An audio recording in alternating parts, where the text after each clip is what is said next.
certain nombre de questions à débattre sur le fonds de concours du réseau des sentiers d'agglomération. Marc Chauvin peut nous en faire une brève présentation. Oui, il s'agit de vous présenter ce rapport qui concerne les opérations engagées financièrement sur le budget 2014 dans le cadre de la Convention communale des sentiers d'agglomération. Et vous avez donc dans ce rapport les sommes qui correspondent à ce qui a été arrêté dans le cadre de cette demande de fonds de concours. Alors il s'agit d'une part d'une somme de 8 470 € pour les divers travaux qui sont engagés, qu'il s'agit du débroussaillage du chemin, de différents travaux topographiques et des projets de cheminement qui sont encore à réaliser.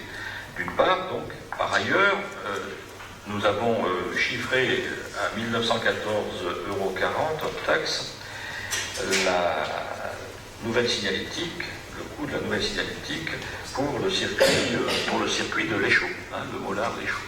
Voilà, alors il s'agit bien entendu, en liaison avec la décision que nous avions prise déjà concernant ces fonds de concours auprès de Chambéry Métropole, et bien de solliciter auprès de la collectivité d'agglomération le montant le plus élevé de subvention, puisque ça peut aller jusqu'à 50% du résiduel. Le résiduel, il faut l'entendre, pour nous, ça n'a pas beaucoup de conséquences. Il s'agit simplement de la somme qui reste lorsqu'on a enlevé les autres subventions, qui seraient susceptibles de nous être octroyées. Voilà. Donc nous allons solliciter l'adhésion donc sur cette première opération, l'adhésion de Chambéry Métropole dans son soutien financier. Voilà, monsieur le maire. Très bien. Des questions, oui, Oui, une courte intervention pour signaler ce qui semble être une anomalie chronologique. Poser une petite question d'éclaircissement sur un des termes et puis annoncer une bonne nouvelle. Donc, le climat politique un peu particulier, on n'oublie pas de trouver des bonnes nouvelles. Le petit point, ce que j'appelle anomalie chronologique, alors c'est bien que ce soit Marc qui présente des rapports, parce que je crois qu'il y avait un spectacle de dimanche à 17h dont le thème était la machine à remonter le temps. Très beau spectacle. Voilà, je dis une bêtise, parce qu'il se trouve que, pareil, si mon Alzheimer ne m'a pas trop fait de dégâts, je crois me rappeler avoir été à la dernière réunion, la dernière commission d'agriculture et développement durable, où nous avons déjà voté cette subvention avant qu'elle passe ce soir ici au conseil municipal. Je peux même vous donner le scoop de la somme qui était votée, puisque dans sa grande sagesse, la commission a voté 5 192,20 €, c'est-à-dire 50% de l'incitation du fonds de concours. Voilà, alors ça pourrait être anecdotique, ce décalage, je dirais, dans la façon de procéder. Simplement, je le signale parce que j'étais dans cette commission, je n'étais pas au courant que ce dossier qui concernait donc la commune où je suis élu allait être voté. Et donc, voilà, c'est un peu surprenant comme situation. La question d'éclaircissement, c'est que je vois dans le rapport, au milieu du rapport, cette étude va permettre à la collectivité d'engager une réflexion sur l'opportunité de poursuivre ce projet. Donc, je voulais avoir des éclaircissements parce qu'il me semblait que moi, que le projet, c'était présenté comme ça, Chambéry Métropole, était acté, puisqu'on demandait de l'argent pour réaliser un certain nombre de travaux. Donc, je veux savoir s'il y a des options qui sont encore claires. Et puis, je vous livre une bonne nouvelle qui touche, parce que ces sentiers, ça permet évidemment de se promener dans des lieux où la biodiversité est une richesse. Et il y a deux bonnes nouvelles. Il y en a trois, mais la première est provisoire. L'épisode de pollution qu'on a connu cette dernière semaine vient de s'arrêter aujourd'hui, mais rassurez-vous, ça reviendra. Parce que les bouchons, ça reviendra. Et deux bonnes nouvelles qui pourraient être définitives, c'est que l'Assemblée nationale vient enfin de voter l'interdiction de 5 pesticides, dont le Roundup, qui étaient des agents redoutables par rapport aux abeilles. Donc le crucher communal on va pouvoir continuer à produire, on pourra se balader, il devrait y avoir des abeilles encore dans les années qui viennent. Merci. Bon, sur le premier point, nous ne sommes pas une anomalie en matière de procédure. Donc je ne vais pas en dire plus. Simplement, je crois qu'il sera nécessaire que j'aille assister à cette commission agriculture lorsque nous aurons des dossiers importants. C'est en tout cas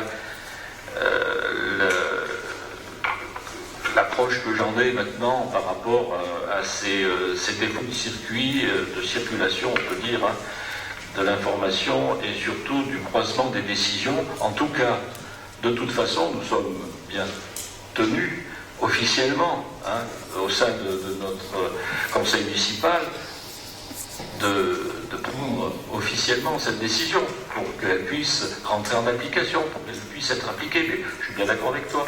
J'aurais souhaité avoir cette information peut-être un peu plus tôt. Hein. Donc voilà. Et c'est absolument anormal. Et par ailleurs, bon, je ne reviendrai pas sur quelques défauts de fonctionnement d'ordre administratif dans le cadre de ce service à Chambéry Métropole qui effectivement peut nous interroger, en tout cas nous alerter lorsque d'une manière autoritaire l'on décide par exemple que le sentier, le chemin de promenade de la Villette, je pense que celui-là n'est pas assez rural. C'est le plus rural de notre commune. C'est le plus rural. Alors, moi je veux bien que l'on soit dans une approche technocratique, mais à l'échelle de notre agglomération, ça fait un petit peu de désordre. Ça fait un petit peu de désordre, hein, quand on ne connaît pas le terrain sur lequel on intervient, du moins sur le plan cartographique. Bon, je vais arrêter là parce que je vais après être un petit peu désagréable. Alors simplement sur les perspectives, ça n'est qu'une première étape. Ça n'est qu'une première étape puisque notre projet, il est global sur les Chauds et la Trousse, puisque nous allons avoir à nous prononcer sur une liaison très intéressante entre la Madeleine et la Trousse, en bord de RD 1006. Et là, on est dans des domaines non seulement de circulation plus agréable, piétonne et voire cyclable, mais de sécurité aussi, de sécurité. Ce qui nous permettra également de rejoindre un projet de sentier dont on a parlé déjà, qui rejoindra à partir du carrefour de la Trousse le sommet du Mollard. Et comme ça, nous aurons terminé cette boucle de promenade et nous poursuivrons, bien sûr, la mise en place des signalétiques et l'accompagnement sur le plan de la communication, délivrer des brochures qui pourront effectivement informer la population sur l'utilisation, la fréquentation de ces espaces. Alors évidemment, ça n'est que le premier étape, et les autres perspectives, nous les verrons ensemble sur ce sentier, chemin de promenade du Mollard, sachant par ailleurs que nous avons déjà effectué d'autres travaux sur le circuit de Bouages, qui est un circuit très intéressant, où on est intervenu déjà en matière de débroussaillage, mais ce sont nos services techniques qui ont effectué ces travaux. Voilà donc la réponse aux deux points que tu as présentés, Gérard. Merci beaucoup. Est-ce que je peux juste apporter aussi d'autres informations qui me reviennent en attendant qu'elle arrive de façon officielle écrite de Chambéry Métropole? Il va y avoir le cathodique des sentiers d'agglo, qui est en cours d'élaboration, qui serait diffusé en supplément qui recensera l'ensemble des sentiers qui ont eu le label sentier d'agglomération, qui sera encarté dans le CM24 du mois de juin, fin juin, et qui après sera consultable en ligne pour éviter de trop gaspiller de papier. On en aura quelques exemplaires, je pense, dans les municipalités. Et donc, la validation se fera à travers une navette, un envoi le 23 avril aux communes. Et pour un retour pour le 5 mai. Donc, il y aura une fenêtre là qu'il ne faudra peut-être pas louper, justement, s'il y a des anomalies ou des choses un petit peu aberrantes qui figurent dans cette. L'anomalie par rapport à cette approche de chantier et de chemin de communication piétonne dans notre agglo, je reviens à ce sentier, ce chemin de la Villette. Celui-ci représentait d'une manière évidente les liens entre les communes, entre Saint-Bartholomew, Barbora, Larabois. Et il n'a pas été retenu. Alors je suppose qu'il y a d'autres produits qui sont pas tout à fait dans le cadre de l'approche voulue pour valoriser ce sentier d'agglo. Hein, pour regarder de manière attentive. Moi, je ferais juste une proposition. Il y avait quelque chose qui marchait très bien. C'est qu'il y avait une personne auparavant qui s'occupait des pistes cyclables et qui prenait son vélo et qui y allait. Je pense que la personne qui s'occupe des sentiers pourrait prendre ses potes et y aller aussi. Et ça réglerait pas le problème.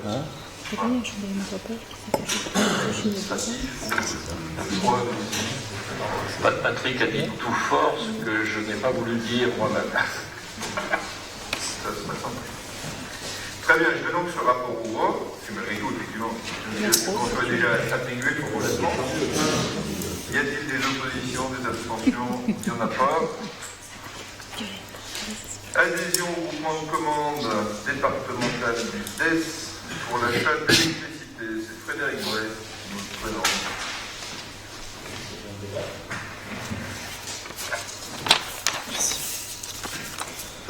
La loi NOM du 7 décembre 2010 sur la nouvelle organisation du marché de l'électricité enquête la disparition des tarifs réglementés de vente d'électricité. Le 1er mars 2016, les sites ayant une puissance souscrite maximale stricte supérieure à 36 kW, c'est-à-dire les contrats au tarif jaune ouvert, auront dû basculer sur les offres de marché. Le syndicat départemental de l'énergie de la Savoie, CDS, organise et coordonne un groupement de commandes départementales pour l'achat d'électricité correspondant aux actuels contrats au tarif jaune et vert. L'objectif consiste à bénéficier des meilleurs prix du marché et à sécuriser les services associés en fédérant les besoins et compte tenu de la complexité des marchés d'électricité, d'offrir aux structures publiques du département l'expertise du syndicat d'énergie. Après la passation des marchés, chaque membre du groupement conservera l'exécution de ses contrats. Il sera autonome sur sa gestion sans perdre sa compétence. Le SDES procède actuellement à la constitution de ce groupement de commandes pour l'achat d'électricité et propose à toutes les collectivités du département, leurs CCAS, les EPCI, les syndicats intercommunaux, les établissements médicaux et l'accueil, de s'y associer. L'adhésion au groupement de commandes est soumise à une délibération de l'Assemblée délibérante et donnera lieu à une participation financière sous forme d'une cotisation annuelle destinée à couvrir les frais engagés par le coordonnateur. Je vous propose d'adopter une délibération ci-jointe décidant de l'adhésion de la commune de la Ravoire au groupement de commandes relatif à la fourniture d'électricité dont le SDES 73 assurera le rôle de coordonnateur, approuvant les termes de la convention constitutive du groupement de commandes et autorisant M. le maire à signer l'acte d'adhésion à la convention. Très bien. Question? Oui, c'est un dossier qui concerne une mutualisation dont on a déjà parlé dans les conseils précédents. Donc là, comme on est au stade de la signature de la convention, je me permets de rappeler, moi, que je souhaiterais qu'on attire l'attention et de façon précise, alors soit par un amendement avant dans la liste des points de délibération, concernant l'attention à avoir sur le cahier des charges et pour faire en sorte qu'il y ait une part significative qui soit réservée à l'électricité issue d'énergie renouvelable. Ça se fait d'ailleurs très très couramment maintenant dans la plupart des collectivités. J'ai même trouvé un département entier, donc ça rejoint un peu le dimensionnement de l'opération qui nous est proposée, puisque le Calvados a un SDEC, qui je pense est l'équivalent de nos SDES, et où ils sont carrément à 100% d'énergie renouvelable, puisqu'ils ont contracté, sans leur faire de publicité, avec Direct Énergie. On peut être plus modeste peut-être dans un premier temps, mais ça veut dire qu'il faut à la fois qu'il y ait des gens vigilants dans la rédaction du cahier des charges et dans la commission d'appel d'offres, puisque je vois que la commission d'appel d'offres, ce qui est un petit peu normal, c'est celle du coordinateur. Donc je ne sais pas qui est, mais je voudrais être sûr que notre choix de la Ravoire, et j'imagine et j'espère que c'est le choix des autres collectivités qui vont s'engager, soit vigilant sur cet aspect-là, et notamment, ça rejoint une remarque qu'on fait régulièrement quand il y a des mutualisations, que si besoin, on crée des lots, parce que ça va faire un lot très considérable en termes de quantité à fournir, et qu'on crée des sous-lots pour permettre à d'autres opérateurs, justement, qui n'ont pas les moyens de répondre à l'ensemble de la demande électrique, de pouvoir quand même concourir. J'ai des exemples, Lorient, La Rochelle, le Grand Nancy. Donc ça se fait, on sait faire, et il y a maintenant des opérateurs qui peuvent garantir. Soit c'est des opérateurs, ce qui est le cas direct énergie, et c'est moyennement satisfaisant, qui se contentent d'acheter des certificats d'énergie renouvelable. C'est mieux que rien, mais ça ne crée pas de production supplémentaire. Et il y a par exemple un petit producteur, j'en parle parce que moi c'est lui qui m'alimente, qui s'appelle Enercop, qui lui est une coopérative qui s'engage au fur et à mesure qu'ils fournissent, ils financent des projets de production d'énergie renouvelable. Donc c'est encore mieux parce que ça augmente, je dirais, le potentiel qui est distribuable. Voilà. Donc je voudrais qu'on indique cette préoccupation et puis qu'on suive, enfin que quelqu'un puisse suivre ça pour que, au niveau notamment de la rédaction du cahier des charges, parce que je pense que c'est là que ça va jouer, il y a des gens comme l'ASDER ou d'autres qui soient bien associés pour qu'on fasse quelque chose qui permette à des opérateurs d'énergie renouvelable de concourir. Oui, c'est bien. D'ailleurs, ils ont déjà commencé à travailler sur les CAO, mais à ce moment-là, Frédéric d'ailleurs suivra ça auprès du SDES. C'est une bonne idée. Je veux évidemment qu'on le fasse, mais c'est vraiment une question d'allotissement. Par rapport à la convention elle-même, je pense qu'on peut difficilement la modifier, la délibération à la convention. Ce que je propose à ce moment-là, c'est de faire un courrier disant que la commune sera vigilante à ce que dans l'allotissement qui sera effectué, des lots puissent être dimensionnés de telle sorte que des producteurs d'énergie renouvelable, même de petite taille, sont en capacité de répondre. Comme ça, on peut le mettre dedans et puis après, on suivra, parce que dans la CAO, donc c'est la CAO du SDES qui le mettra en place, mais toutes les communes ayant signé la convention ont la possibilité également de participer à la CAO en tant que telle. Est-ce que ça vous convient? Je rentre pas dans mon sens en faisant ça. Bien, ben je mets cette adhésion au voie. Est-ce qu'il y a des oppositions? Est-ce qu'il y a des abstentions? Il n'y en a pas. Convention d'accompagnement avec le CAUE de Savoie dans le cadre de la révision générale du flux. C'est Jean-Michel Picot qui nous le présente. Le Conseil d'architecture, d'urbanisme et de l'environnement, CAUE, est un organisme d'utilité publique créé par la loi sur l'architecture du 3 janvier 1977, chargé de promouvoir des politiques qualitatives en matière d'architecture, d'aménagement et de développement au travers notamment de l'exercice de ses missions de conseil et d'assistance architecturale, paysagère et urbanisme. Mis en place par le Conseil général de la Savoie par délibération du 6 juin 1978, il est un organisme départemental participant à la solidarité entre les collectivités locales.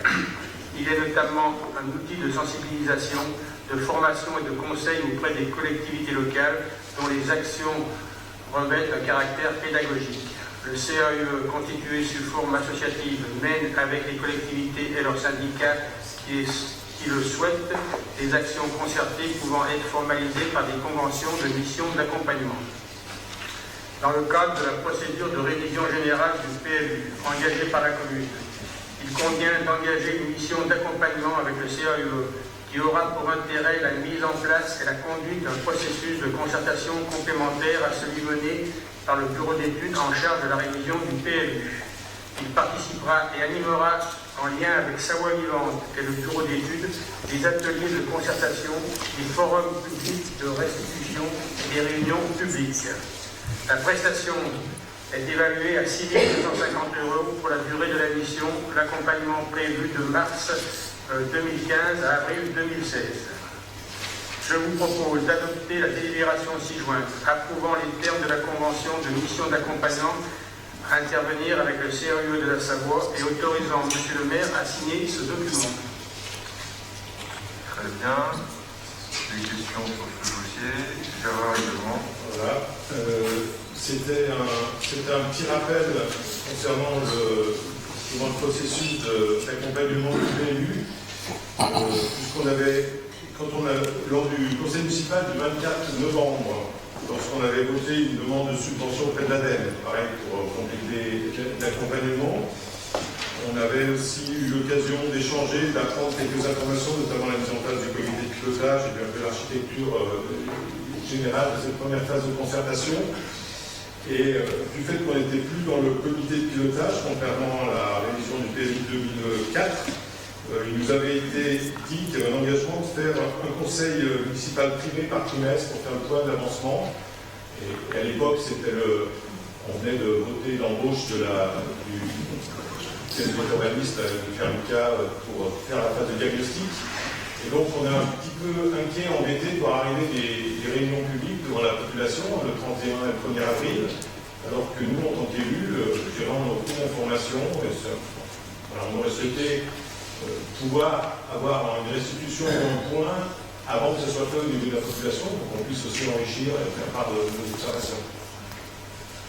On le fera même postérieurement aux réunions publiques, parce que là on est vraiment dans le démarrage. Après ils sont au stade diagnostic.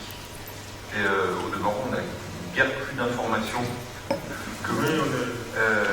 Donc il n'y a pas de volonté de dissimuler quoi que ce soit. Hein. En fait, la nouvelle loi Allure, qui est une loi un peu compliquée, bon, je ne veux pas encore dire du mal de l'auteur, mais prévoit que dans un premier temps, le bureau d'études chargé du PLU doit effectuer un diagnostic. Puis ensuite, confronter ce diagnostic dans le cadre d'une concertation publique, donc c'est celle qui commence avec les réunions publiques, et doit le restituer. Donc pour nous, ce sera au mois de juin. Donc je pense qu'on tiendra un conseil privé vers le mois de mai, de telle sorte qu'elle nous apporte l'ensemble des informations collectées, parce que dans cette phase diagnostique, il y a deux objectifs particuliers. Le premier objectif, c'est est-ce qu'on a atteint les orientations, et notamment les orientations d'aménagement, ce qu'on appelle les OAP du PLU de 2004, et ensuite, est-ce qu'on peut identifier des dents creuses de densification possible sur l'espace déjà urbanisé sur la commune. Donc ça, c'est un travail, on va dire, avant tout de technicien, sur lequel la parole publique n'a pas à parler. Pour autant, il faudra qu'on parle dessus, parce qu'il faut identifier des dents creuses que nous, on considère vouloir garder en jardin, par exemple, dans certains quartiers, ou au contraire, oublier d'identifier à d'autres endroits qui seraient susceptibles de densifier. On a déjà évoqué, par exemple, les questions des parcs de stationnement qui pourraient être utilement urbanisés, par exemple, dans les autres activités économiques, pour pouvoir densifier et augmenter le nombre de mètres carrés utiles dans les zones d'activité. Donc ça, on aura à se prononcer sur le diagnostic. Au 30 juin, la phase diagnostic sera achevée. On devra passer à la phase PADD, plan d'aménagement et de développement durable, qui n'existait pas dans les lois précédentes. Et donc là, dans le cadre du PADD, c'est là vraiment que la parole politique va prendre tout son sens. Et c'est dans ce cadre-là que la proposition de ce soir de faire appel au CAUE vous est faite, puisqu'on voudrait qu'il y ait une parole politique, évidemment, des 29 élus du conseil municipal, mais comme on l'avait fait en 2004 et comme on l'a fait au Grand Valmar, c'est important de pouvoir échanger dans le cadre d'une concertation publique. Et le CAUE et Savoie-Vivante ont une belle expérience sur l'Aragoire, et une expérience qui vont conforter avec d'autres expériences sur d'autres communes. Et c'est là, dans le cadre du PADD, qu'on devra écrire la volonté qu'elle a nôtre. On a donné une ligne directrice, c'est la ville jardin, c'est-à-dire que l'Aragoire ayant fait l'effort de se densifier là où elle était déjà ville, elle a pu conserver des espaces naturels, et l'objectif est de les relier, les sentiers en étant un bon exemple. La troisième partie sera une partie plus réglementaire, celle qu'on connaissait auparavant dans les PLU, et même au temps des postes, c'est-à-dire c'est comment on traduit cette volonté politique du PADD dans l'urbanisme réglementaire, qu'est-ce qui est classé en urbanisable, qu'est-ce qui est classé en naturel, qu'est-ce qui est classé en économique, en matière économique, qu'est-ce qui est classé en commerce, qu'est-ce qui est classé en industrie, est-ce qu'on accepte des formes de mixité ou pas, en matière naturelle, qu'est-ce qui est classé en espace naturel en tant que tel, en zones humides, et qu'est-ce qui est classé, parce que le SDAG va venir s'imposer aussi à nous, et on va devoir le prendre en considération, et puis qu'est-ce qui est classé en zone agricole, et enfin en matière d'urbanisme, les zones avec la définition de leur densité, sachant qu'aujourd'hui le code ça a disparu, et donc ce sera à nous de définir dans le cadre d'OAP, de nouvelles OAP, de nouvelles orientations d'aménagement public, le type d'orientation qu'on voudra donner à chacun des quartiers. Donc on n'est pas en retard, mais on va dire qu'on est dans le moment un peu complexe du démarrage, où le bureau d'études va aujourd'hui élaborer différents scénarios, va nous apporter en fait lors des réunions l'analyse qu'il a fait sur ce qui avait fonctionné et ce qui n'avait pas fonctionné, hein, il le fait d'ailleurs de façon très transparente, je suis complètement favorable lors des réunions publiques, et que ensuite nous, on prenne la main sur le sujet et qu'on le fasse dans une concertation avec la population. Donc voilà, on en est là aujourd'hui dans la procédure. Il y a d'autres questions sur le sujet?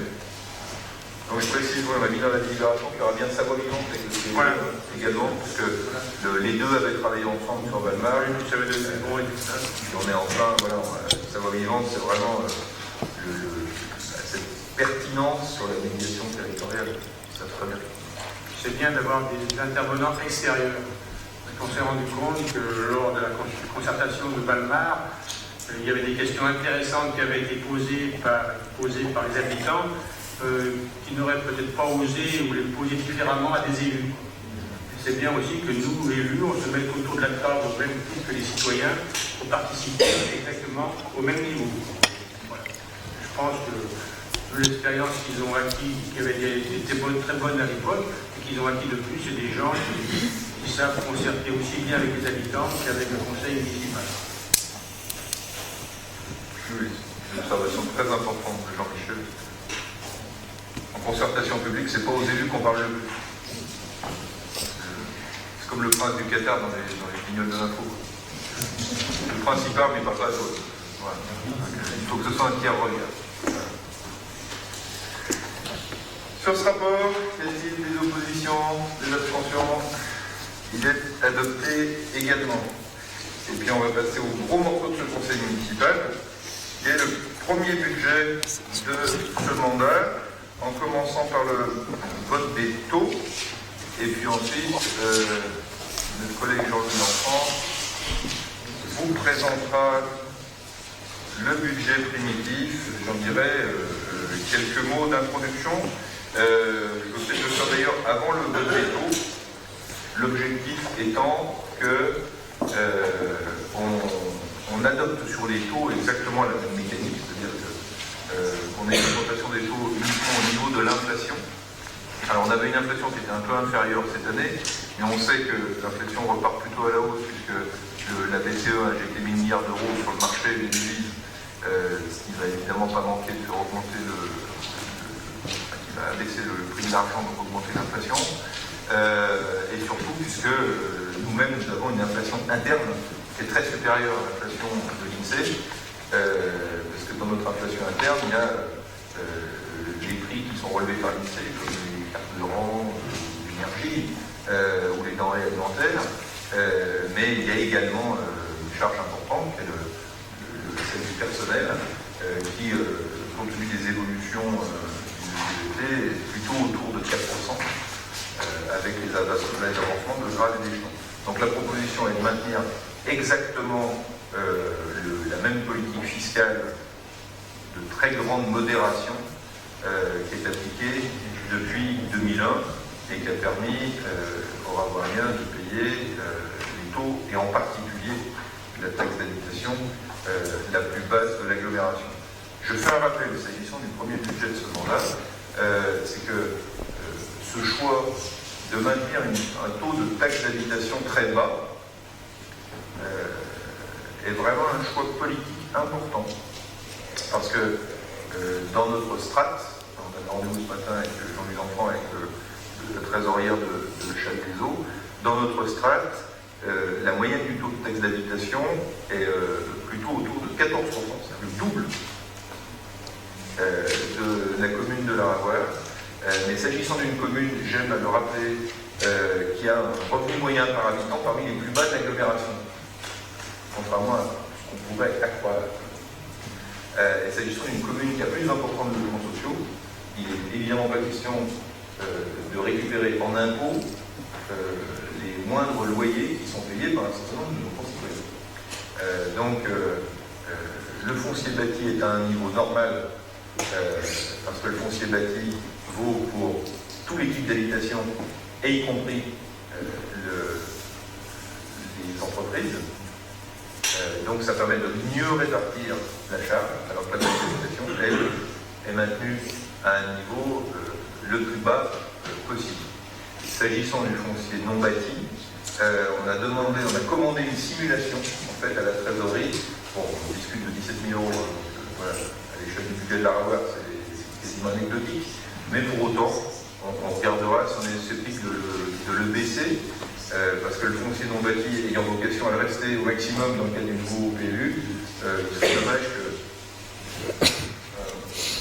fonctionnent d'une certaine manière ceux qui sont détenteurs de foncier non bâti et qui font aussi le caractère de la commune de la RAWAR. Le cadrage global de ce budget, compte tenu de cet engagement de toute façon de maintenir une fiscalité faible, a été très difficile, pour regarder les choses en face, parce que tous devaient faire l'effort, comme on l'a dit au moment du débat d'orientation budgétaire, de participer à la réduction de la dette nationale, et les collectivités n'y font pas exception. Dans ces conditions, la DGF, c'est-à-dire la part de dotation de l'État qui alimente le budget, a été réduite. Elle le sera au cours des 3 années à venir. Et donc, on a une baisse quasiment de 200 000 euros de DGF. Et dans 3 ans, elle sera environ de 600 000 euros. Or, 600 000 euros, c'est précisément l'autofinancement qui vous est présenté ce soir, après des efforts considérables, puisque, en première intention, le budget de fonctionnement nous octroyait un autofinancement qui était plutôt plus proche de 400 000, 414 000, et donc, il y a déjà eu un premier travail extrêmement important qui a été réalisé par l'ensemble des élus et les adjoints et les délégués en particulier, pour serrer au maximum les dépenses et se donner des objectifs de sobriété budgétaire sur le fonctionnement qui nous permettent de maintenir un taux d'autofinancement plus élevé. Pourquoi? Parce que si on est dans un cadre fixe, on pourrait dire photographique, si on projette un autofinancement à 600 000 euros avec encore 2 années où la DGF va baisser, ben il restera plus de 200 000, donc autant dire que sans virement à la section d'investissement, la commune n'aura plus tous les moyens d'investir. Et donc, dès maintenant, il faut s'atteler à l'effort et pas seulement voir fondre notre niveau d'autofinancement sans rien faire. Donc, c'est vraiment un budget qui s'est donné pour objectif l'effort individuel, collectif, pour faire mieux avec moins. Heureusement, on n'est pas dans un cadre fixe et photographique, parce qu'on a cette chance d'être sur une commune qui est attractive, qui a un fort développement, que ce soit un développement économique, implantation d'entreprise ou implantation en matière de logement. Et on sait que les livraisons, par exemple, du dernier bâtiment du quartier de Féjaz, du premier rideau de Valmar, vont nous amener, à partir de l'an prochain, des ressources supplémentaires. On sait que l'implantation des nouvelles entreprises sur la zone de la Villette va en amener également l'an prochain, que dans 2 ans, l'aménagement de la nouvelle zone commerciale de Pré-Renault nous amènera également, notamment en matière foncier bâti, des ressources complémentaires, parce que évidemment la fiscalité d'entreprise stricto sensu remontera à Chambéry Métropole, mais cette dynamique doit nous imposer aussi de rester dans une optique de développement. C'est-à-dire que si d'un côté, la ressource de l'État baisse, on peut s'imposer les efforts, mais si on ne veut pas que l'effort devienne austérité, il faut que la commune poursuive son développement. Et donc le travail qu'on fait dans ce budget et qu'on fait au quotidien, c'est aussi de permettre à l'opération Valmar de se poursuivre, permettre à l'opération de rénovation énergétique des bâtiments de Féjaz de se poursuivre, de monter de nouvelles zones d'activité économique. C'est aujourd'hui la Villette, c'est dans un demain quasi immédiat la zone de Pré-Renault. On aura, je l'espère, à présenter lors d'un prochain conseil municipal également l'implantation d'une zone sur les Massettes, si nous pouvons travailler avec la commune de Barbera sur une future plaine des sports. Et dans ce cadre-là, la commune pourra se doter d'un développement qui lui permettra de passer ce très mauvais moment, mais elle en a les moyens. Et elle en a surtout l'opportunité. Il y a d'autres communes qui ne sont pas dans cette capacité de développement potentiel, et donc il faut qu'on l'assume absolument. J'en reviens un instant avant de parler des taux et de les soumettre à votre vote. Sur les efforts en matière de fonctionnement, nous avons défini l'orientation générale qui était celle de l'effort, mais deux budgets sacralisés, qui étaient celui de l'école et celui du social. Parce que même dans l'effort, ça doit rester un budget de crise. Donc, on a dit c'est surtout, sauf sur ce qui était important pour les plus fragiles de nos concitoyens en matière sociale, et évidemment, pour tout ce qui peut préparer l'avenir avec l'école. Donc ces deux budgets-là, eux, sont restés à même niveau. Pour tout le reste, l'objectif a été effectivement de faire grosso modo 7% d'économie sur le budget de fonctionnement, et chacun s'y est attelé. Voilà ce que je pouvais dire en cadrage général. Avec les taux donc, que vous retrouvez avec la bête d'application du 2,5, et donc un taux de taxe d'habitation qui se situerait à 7,61, de foncier bâti à 23,08 et de foncier non bâti à 78,69. Y a-t-il des questions sur le vote des taux? Robert. Oui, concernant l'augmentation des taux, on a pratiquement la même problématique que l'année dernière, à savoir qu'on entend parfaitement que l'augmentation, que la taxe d'habitation, qui est la taxe la plus sociale des trois, peut-être, puisqu'elle ne touche que les locataires, donc elle ne touche pas les propriétaires, qu'on maintienne. Non, mais c'est pas ce que je voulais dire, pardon. C'est un impact uniquement, un impact uniquement les habitants. Les habitants, voilà. Soit propriétaires ou locataires. Je me suis mal exprimé. Un impact que sur les habitants. Qu'on maintienne cette taxe à un taux bas, on l'entend, on le comprend, on partage le choix fait. En ce qui concerne la taxe foncière bâtie, puisqu'en ce qui concerne le foncier non bâti, il est petit quand même, le foncier non bâti est petit sur la commune. En ce qui concerne la taxe de foncier bâti, elle augmente, beaucoup, régulièrement chaque année, parce qu'une augmentation de 2,5% sur le foncier bâti, c'est beaucoup plus conséquent qu'une augmentation de 2,5% sur la taxe d'habitation, puisque le taux est plus bas, donc l'augmentation qui se répercute est plus importante. Cette taxe foncier bâti touche tout le monde, les entreprises, les commerces, les habités propriétaires, mais elle atteint quand même des niveaux relativement importants sur la commune, et beaucoup plus importants que beaucoup de communes de l'agglomération. La question qui se pose, c'est que depuis 5 ans, on augmente systématiquement de 2,5%. Quel que soit le taux d'inflation, alors j'entends bien que le taux d'inflation de l'INSEE, puis le taux d'inflation interne, comme vous avez dit tout à l'heure, j'entends bien la différence entre les deux, mais cette augmentation de 2,5% systématique est quand même importante, conséquente, et comment dire, elle est sans doute supérieure au taux d'inflation interne. Que vous avez décrit tout à l'heure. Non, l'interne est de 4. L'interne est de 4. De 4.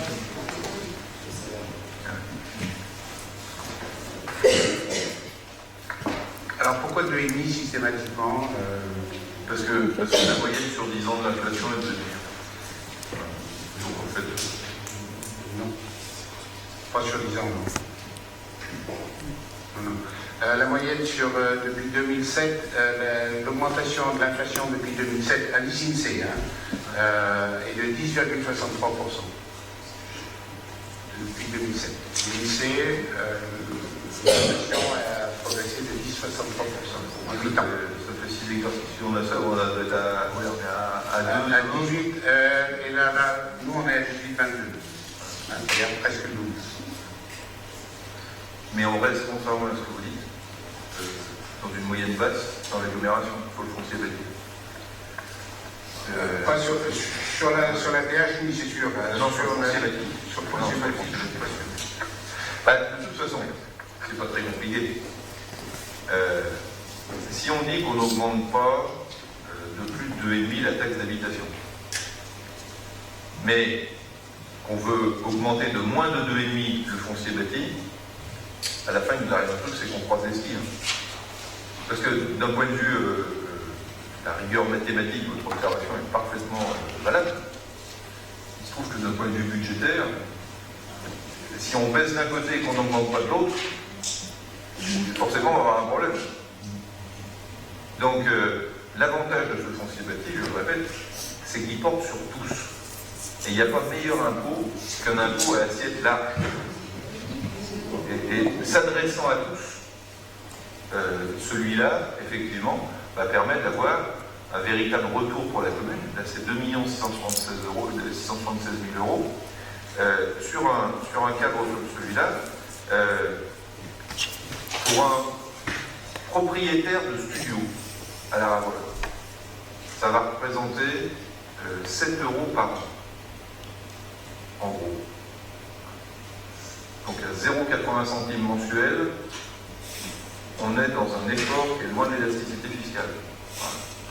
Et pour une entreprise, en fonction de la taille de son bâtiment, on ira peut-être jusqu'à 80 ou 90 euros. Donc on est à un équivalent de 7 euros mensuels pour l'entreprise. Je suis bien placé pour savoir qu'on a marre de payer toujours plus, mais pour autant, on est vraiment dans un effort qui est minuscule. Et je pense que il y a d'autres postes budgétaires sur lesquels les entreprises peuvent trouver l'économie de 7 euros mensuels. Voilà. Donc c'est un vrai choix, je comprends. Hein. Mais dans la situation actuelle, si on veut rester avec une TH basse, il faut qu'on applique uniformément l'augmentation de 2,5 sur les 3. Est-ce qu'il y a d'autres observations sur ce sujet? Je mets donc ce vote des tours aux voix. Y a-t-il des oppositions, des abstentions? 4 abstentions. Ils sont ici adoptés. Donc Jean-Louis L'Enfant va nous présenter le budget primitif 2015. Alors, en préalable, c'est un budget primitif donc, qui reprend totalement les grandes orientations qui ont été débattues lors du débat de l'orientation budgétaire du 26 janvier et ce budget fait l'objet d'une présentation détaillée, d'ailleurs strictement identique à celle de ce soir à la commission des finances qui a eu lieu lundi dernier. Alors par rapport à cette commission des valeurs, vous avez donc le rapport qui a été diffusé, vous avez même des grands tableaux avec le détail et en plus là nous avons bâti en fond d'écran un petit PowerPoint qui lui reprend l'essentiel, c'est-à-dire les grandes lignes. Hein. Voilà. Donc ce budget primitif 2015 s'équilibre à hauteur de 9 240 465,47 euros pour le fonctionnement et à 6 770 416,21 euros en section d'investissement. Alors si on va aller dans le détail, voilà. Alors ça c'était donc les grandes lignes du budget. Maintenant on va rentrer section par section et à l'intérieur de chaque section, recettes et dépenses. Donc là aussi les grandes lignes de la section de fonctionnement recettes. Donc les recettes du budget primitif 2015, recettes strictement de 2015 sont prévues à hauteur de 8 473 871 euros.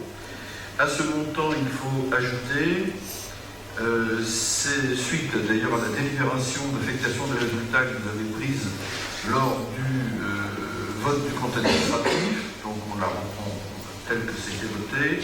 Donc on ajoute aux recettes attendues de 2015 les 766 594,47 € de report à nouveau de l'exercice 2014.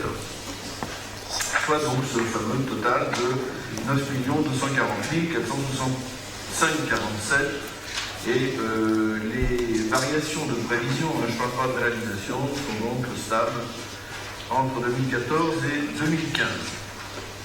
Donc les recettes sont prévues bien évidemment de manière sincère et prudente, sincère pour certaines, prudente pour d'autres, qui sont liées à l'activité économique.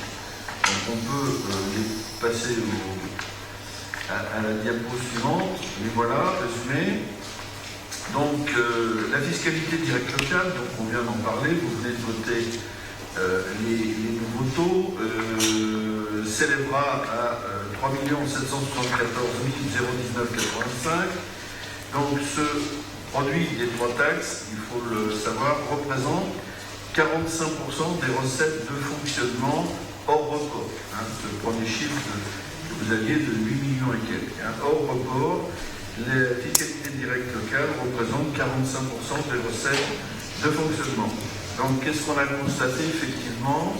On a constaté sur cet exercice que les bases augmentent faiblement, elles augmentent d'1,32%.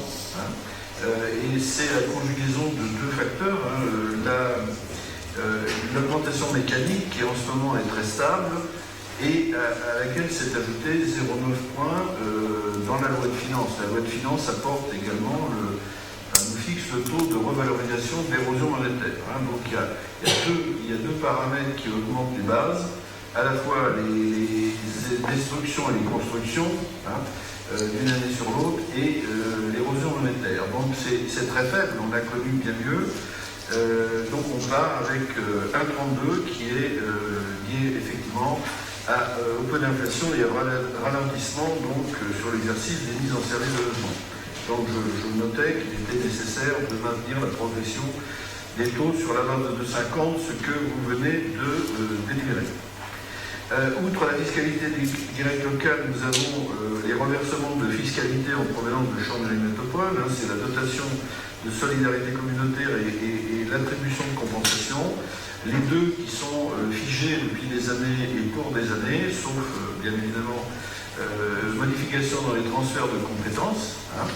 Donc ces deux ressources qui redescendent, c'est les produits de l'ex-taxe professionnelle, sont de 2 018 et 028 €. C'est 24% de nos recettes, toujours de fonctionnement hors report. La fiscalité indirecte. La fiscalité indirecte, elle est estimée à hauteur de 425 109 €, ce qui pèse pour 5% des recettes de fonctionnement hors report. Qu'est-ce qu'il y a là-dedans? Principalement les droits de mutation, la taxe locale sur la publicité extérieure et la taxe sur l'électricité. Donc ces trois produits font 425 109 €. Là aussi, ce sont des produits directement impactés par le ralentissement économique, puisque moins de transactions immobilières, donc moins de droits de mutation, entre autres. L'énergie, c'est un pourcentage des consommations d'électricité, et la taxe sur la publicité extérieure, c'est celle qui frappe le plus des manifestations permanentes des entreprises. Ensuite, il y a les concours de l'État et autres qui pèsent qui rapportent là sur le tableau 1 388 667,50. C'est à l'intérieur de ça cette fameuse DGF, cette dotation globale de fonctionnement, qui est de 686 304 €, ça c'est dans le rapport. Et elle est en baisse, on vient de le dire, et ceci pour 3 ans, elle est en baisse de 20%. Et pèse donc cette baisse pour plus de 176 000 €. Ça, c'est dans le cadre du plan de redressement des finances publiques françaises. À cette dotation globale de fonctionnement s'ajoutent divers concours ou compensations de l'État pour 161 546. Alors ça, c'est compensation. c'est les compensations de taxes d'habitation, de taxes foncières. Ce sont des compensations que l'État apporte suite à des décisions nationales d'abattement sur la fiscalité locale. L'État a relevé, entre autres, par exemple, certains seuils pour être exonérés de la taxe d'habitation. Donc ça, ce sont des mesures nationales et que prend l'État, je dirais, de manière unilatérale. Donc il compense la perte de revenus des collectivités. Voilà. Donc ces participations de l'État et autres collectivités, alors, ce sont des subventions diverses qui peuvent venir du département, qui peuvent venir de la région, etc., sur des projets autres que d'investissement. Cet ensemble-là donc, représente 16%, et 1 388 000, 16% des recettes de fonctionnement, je dis toujours hors repos. Il y a également les revenus de la commune. La commune a un patrimoine, elle a des revenus de loyer, elle a aussi tous les produits, j'allais dire entre guillemets, de l'exploitation, c'est-à-dire toutes les recettes en provenance, par exemple, de la culture, des spectacles, les participations, donc quand vous payez votre entrée. Et il y a également là-dedans l'encaissement de toute du parascolaire, c'est-à-dire les garderies, la restauration scolaire. Ça, ce sont les revenus de la commune. Donc ces revenus représentent 7%, c'est 612 000 €, 7% des recettes hors report. Et enfin, pour être complet sur les recettes de fonctionnement, nous avons une recette exceptionnelle, je l'ai précisé, elle est de 140 282 €, surtout pour dire que nous ne la retrouverons pas l'année prochaine. Il s'agit tout simplement de l'indemnité d'assurance, enfin de solde de l'indemnité d'assurance sur le sinistre du clubhouse des tennistes. Voilà. Bon, elle est exceptionnelle, mais en face, nous aurons bien évidemment la reconstruction qu'on verra tout à l'heure en investissement. Voilà pour les principales recettes de fonctionnement. Côté dépenses. Côté dépenses de fonctionnement, là, on a distingué, donc vous savez que le budget forcément est équilibré section par section, donc on va retrouver un total de dépenses égal au total des recettes. Simplement, bon, côté dépenses, on fait une distinction entre ce qu'on appelle les dépenses réelles, celles qui génèrent des flux financiers, c'est-à-dire que là, l'argent qui va sortir de la commune, et des dépenses d'ordre, c'est-à-dire qui tournent à l'intérieur du budget, qui sont une dépense pour la section de fonctionnement et une recette pour la section d'investissement. Donc à ce titre, les dépenses réelles vont s'élever à 8 197 691,47 €. Et à cela, il faut ajouter donc les dotations aux amortissements de nos immobilisations, évaluées pour l'instant à 441 533 €. Et notre épargne, ce que l'on peut dégager entre les recettes et les dépenses de fonctionnement, c'est-à-dire ce qu'on appelle plus vulgairement le virement de la section de fonctionnement à la section d'investissement, pour 601 241 €.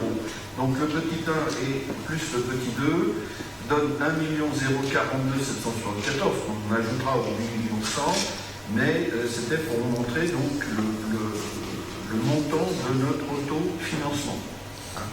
Alors, simplement petit commentaire sur ce montant.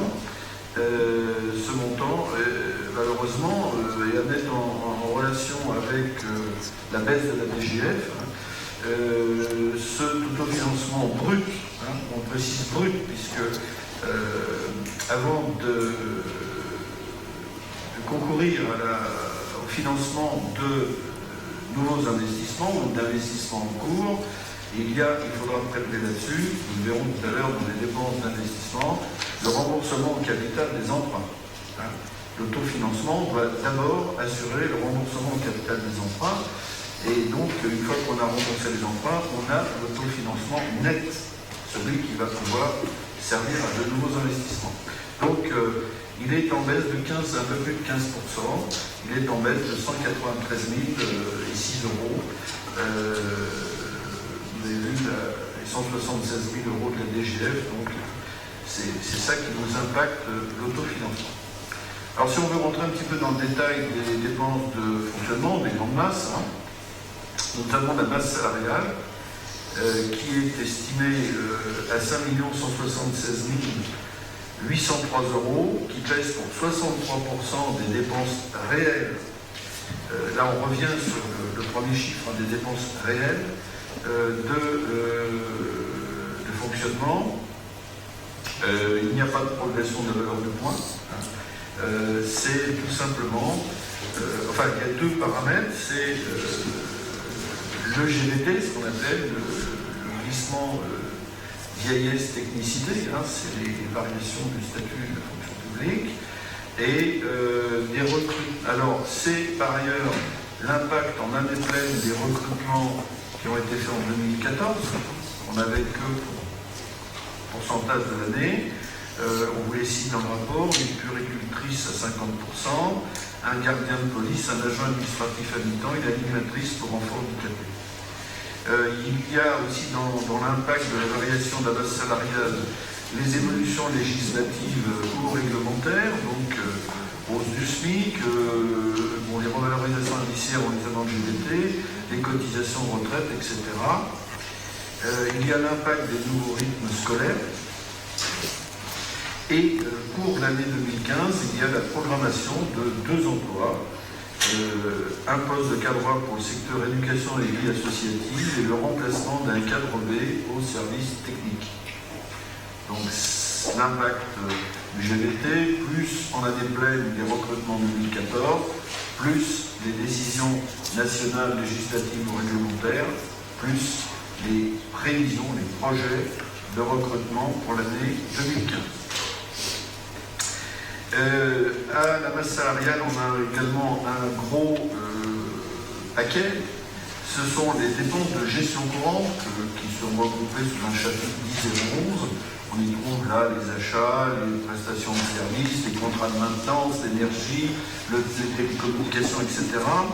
Donc, ce secteur est prévu à hauteur de 2 189 468 euros, soit 26,70% des dépenses réelles. Donc là, comme l'a dit M. le maire, un très très gros effort a été engagé. Tous les postes ont été replacés au peigne fin pour contenir, voire réduire certaines dépenses. Et donc cette progression des dépenses courantes de gestion courante est de 1,12%.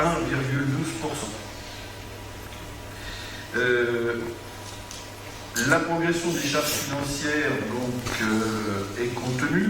Les charges financières, d'ailleurs, nous verrons tout à l'heure en section d'investissement et projets d'équilibrage et d'emprunt. Donc il faut savoir que, toujours dans le cadre d'un budget à la fois transparent, sincère et inattaquable sur le plan des chiffres qui sont à l'intérieur, les charges financières qui vous sont projetées sont tout simplement les charges des emprunts déjà contractés, en plus le reste à réaliser, vous avez vu lors du compte administratif d'un emprunt de 800 000 euros qu'on a pu décaler donc, et qui rentrera, qui rentre tout simplement cette semaine, et donc qui ne pèsera que pour 9 mois en intérêt et en capital. Il est intégré, et nous avons également intégré ce que devrait coûter sur un trimestre seulement l'emprunt d'équilibre que vous verrez en section d'investissement. Donc les charges financières sont calculées pour assurer nos engagements et nos projets de souscription d'emprunt. Le monde associatif, l'effort sur le monde associatif est bien entendu préservé. Et là, je marque une pause. Vous devez avoir dans vos rapports la liste exhaustive de toutes les subventions. Puisque, comme vous le savez, les subventions sont sur un article 654, mais 57, peu importe le numéro, mais chaque subvention est un crédit individualisé. C'est-à-dire qu'on ne vote pas les subventions dans sa globalité, mais on les vote ligne par ligne, même pour 2 euros. Donc en en annexe du budget, vous avez la liste des subventions sur laquelle éventuellement tout à l'heure vous pouvez intervenir, mais là aussi il y a eu un gros travail de nettoyage de fait, de manière à pouvoir préserver, voire satisfaire les demandes locales en se réinterrogeant sur la pertinence de subventionner des organismes, je n'allais pas dire internationaux, mais à minima nationaux, où on abonde comme ça la porte de l'habitude. Hein. Donc voilà, donc on a ramené souvent, quand elles ne sont pas supprimées, à des sommes, je dirais, symboliques d'estime, et en échange, on a pu répondre présent à des demandes locales. Voilà pour les... donc vous allez pouvoir revenir dessus, vous avez la liste des subventions, et donc voilà les principales dépenses de fonctionnement. Je me répète, hein, mais c'est pas pour aller vite, mais vous avez à l'intérieur, ligne par ligne, tout le détail que vous avez reçu, soit en tirage papier, soit en dématérialisé par courrier. D'ailleurs, on s'y reportera tout à l'heure dans la section d'investissement, parce que sinon, alors là, mon PowerPoint, on n'en sortira pas. Voilà.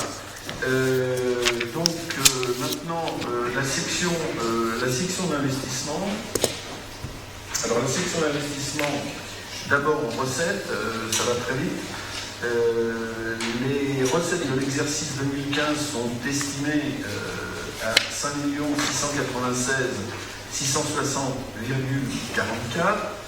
et ça ce sont les recettes, on va dire, réelles, à quoi il faut ajouter les restes à réaliser, puisque la différence de la section de fonctionnement qui ne connaît pas de restes à réaliser, hein, tous les crédits utilisés sont annulés et se retrouvent dans le résultat.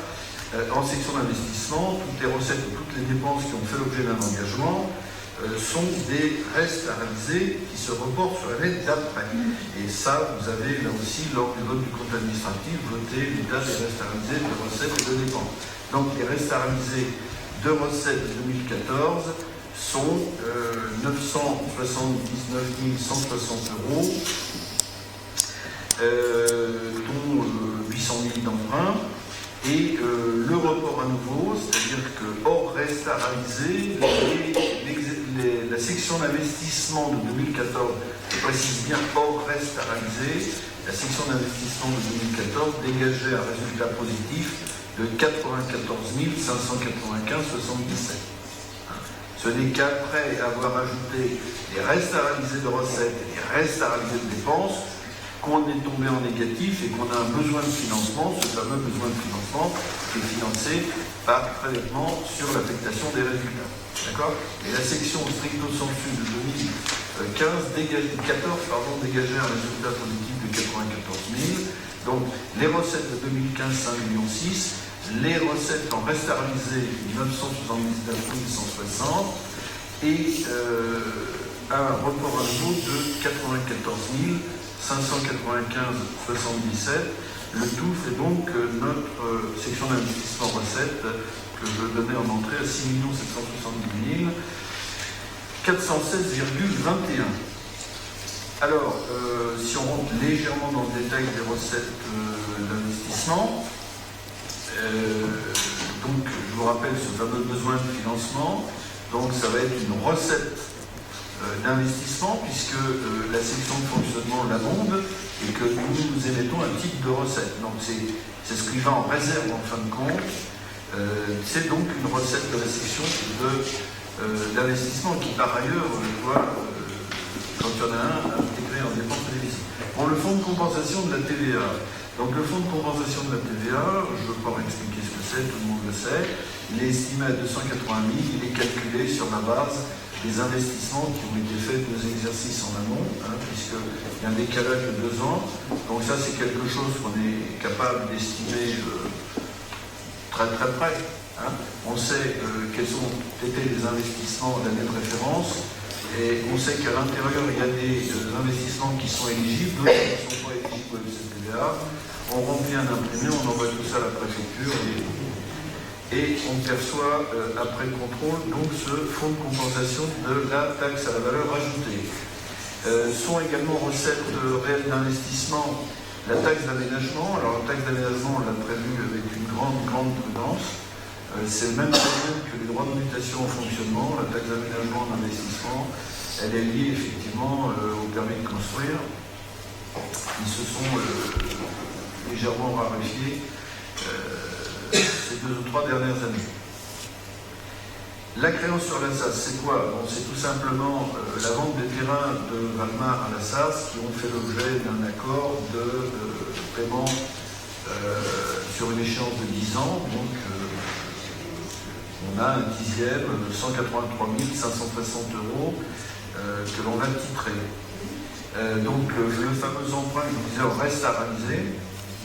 Donc, l'emprunt de 800 000 que nous avons pu ne pas souscrire l'an passé, depuis le contrat est signé et parce qu'on ne pouvait plus le reculer, on a obtenu de ne tirer cet emprunt que pour le 31 mars, alors concrètement c'est le 26, parce que ce sera des remboursements tous les 26 à échéance trimestrielle.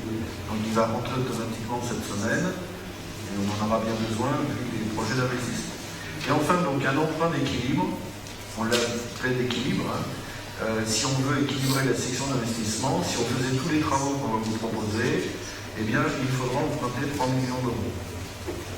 Alors, ces 3 millions d'euros, on sait que si on doit les emprunter, de toute façon, on ne tirerait pas dessus avant le mois d'octobre. C'est la raison pour laquelle je vous ai dit que dans les charges financières de l'exercice 2015, il y a à la fois les emprunts connus et souscrits, il y a les 800 000 € pour 9 mois, et il y a les 3 millions pour un trimestre.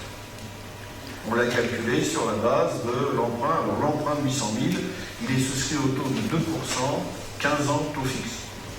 C'est un bon taux. 2%, 15 ans de taux fixe. Et donc on a fait les calculs, on a tout simplement fait les simulations sur 3 millions, 15 ans, 2% taux fixe. Bon, si on peut faire mieux, on fera mieux. Voilà. Donc, mais ça, c'est un équilibre. Il n'y a pas de contrat, il n'y a même pas de consultation des banques pour l'instant. Voilà pour les principales recettes principales et totales, d'ailleurs, recettes réelles d'investissement. Alors maintenant, les dépenses d'investissement.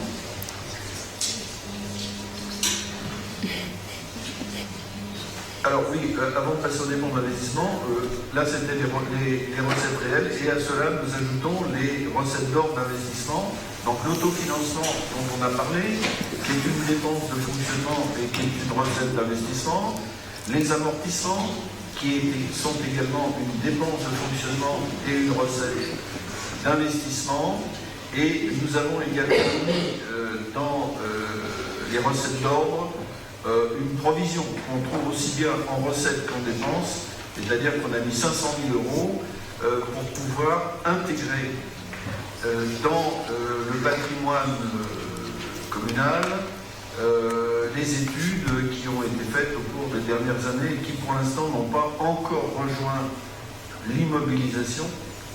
Elles sont toujours en études. Donc il y a un double intérêt, la qualité comptable, c'est-à-dire de ne pas laisser traîner des études, et il faut qu'elles rejoignent l'immobilisation de manière à en maîtriser totalement le prix de revient. Et la cerise sur le gâteau, c'est donc, on va s'attaquer à ça au printemps, c'est que tant qu'elles sont en études, elles n'ont pas généré leur FCTVA. Quand elles vont rejoindre l'immobilisation, on va pouvoir, en 2 ans certes, mais on pourra les rajouter à notre état de fonds de compensation de la TVA. À titre indicatif, il y a 1 200 000 € d'études. Et apparemment, elles ont toutes été suivies d'un investissement. Donc, parce que les études qui auraient été faites, et je ne dirais pas faire des études pour des études, mais enfin qui, finalement, on renonce à faire l'investissement, ces études qui n'ont pas généré de FCTVA doivent être amorties et réintégrées par le jeu de l'amortissement en section de fonctionnement. C'est-à-dire, on les passe à perte de profit, ni plus ni moins. Voilà. Et donc, il y a un stock d'1,2 million et on est à peu près certain que le 1,2 million sont des études qui vont générer du fonds de compensation de la TVA. Donc pour faire ces écritures, je vide les études et je les mets dans les immobilisations. C'est une recette d'investissement et une dépense d'investissement. Donc c'est du circuit fermé, mais si on n'a pas les crédits, on ne peut pas les faire. Voilà. Alors les dépenses maintenant d'investissement. Les dépenses d'investissement donc de l'année 2015 stricto sensu vont s'élever à 5 171 880,21. Donc à quoi il faut rajouter ces restes à réaliser de dépenses de 2014, 1 598 536 euros, et le total, toujours qu'on donnait en introduction, fait un total de cette section d'investissement de 6 770 416,21. Alors qu'est-ce qu'il y a, si on rentre dans le détail de la section d'investissement,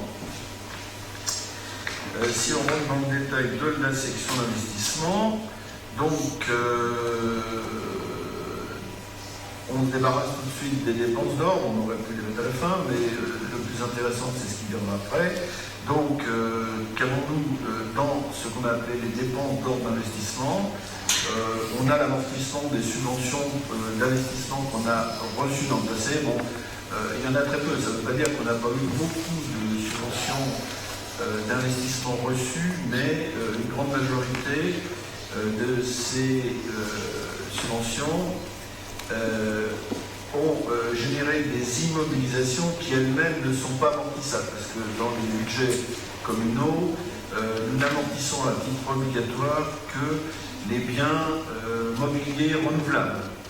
Le législateur a dispensé d'amortir les constructions, d'amortir la voirie, parce qu'à ce moment-là, c'est toute la section de fonctionnement qui passerait, et on n'aurait pas, le législateur l'a fait justement pour ne pas aggraver la fiscalité, pour gérer les dotations d'amortissement. Donc, tout le patrimoine communal ne fait pas l'objet d'un amortissement. C'est essentiellement les matériels renouvelables, véhicules, informatiques, bureaux, mobilier, etc., plus les immeubles productifs de revenus. Parce que les immeubles productifs de revenus, eux, génèrent leurs propres revenus, puisqu'il y a des locations, donc ils ne sont pas exonérés de dotation d'amortissement. Donc si on amortit les subventions d'équipement reçues, à l'inverse, nous devons aussi amortir les subventions d'équipement versées. Donc là, dans les dépenses d'ordre investissement, on a tout simplement la réintégration section de fonctionnement des subventions d'équipement reçus sur des biens eux-mêmes amortissables. Il y a une sorte de parallélisme. Donc c'est pour ça que la somme est très faible.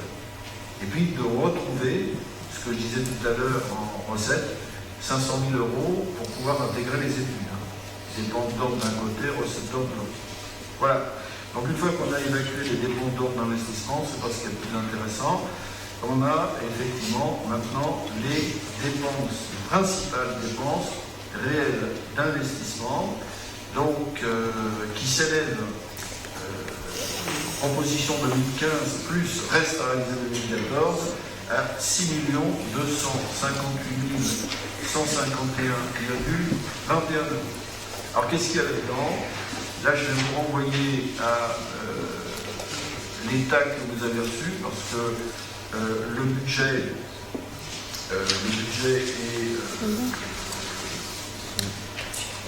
certes, il y a le remboursement du capital des emprunts, voilà, mais il y a surtout des programmes, puisque la section d'investissement est votée par opération. Elle n'est pas votée par article budgétaire, elle est exécutée par article budgétaire, pour respecter le plan comptable, mais le vote que vous faites est un vote par opération.